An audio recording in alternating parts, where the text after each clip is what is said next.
मियाँ बीवी art gallery में गए। वहाँ शोर ने एक पेंटिंग देखी जिसमें लड़की के जिस्म पर सिर्फ दरख्त के पत्ते थे। शोर खड़ा उसे गौर से देखने लगा। पास खड़ी बीवी जल कर बोली, अब आगे चले या आंधी आने का इंतजार करोगे?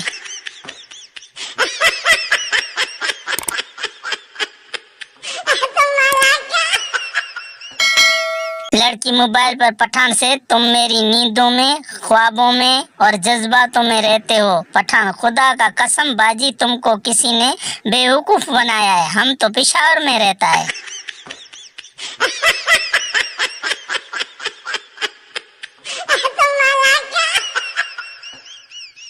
बच्चे भी क्या कह जाते हैं। एक गांव में किसी बुजुर्ग का इंतकाल हुआ तो उसकी वजह से स्कूल में बच्चों की छुट्टी हो गई।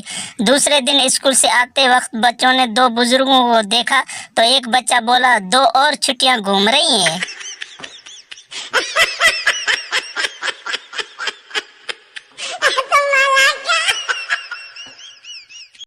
दामाद ससुर से, अब्बा जी आपकी बेटी ने नाक में दम कर रखा है। ससुर, बेटा मेरे बारे में सोच, मेरे पास तो इसकी भी माँ है।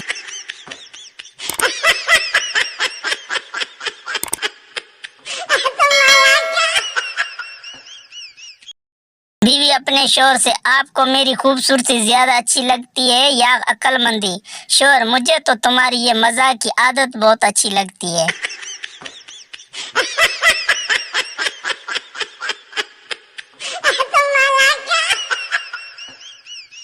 एक चरसी घर आया और ताला खोलने लगा। नशे की वजह से उसके हाथ से चाबी कभी इधर हिल जाती कभी उधर। पास खड़े शख्स ने कहा, मैं खोल दूं? चरसी, नहीं, ताला तो मैं खुद खोल लूंगा, तुम बस मकान को पकड़ के रखो, बहुत हिल रहा है।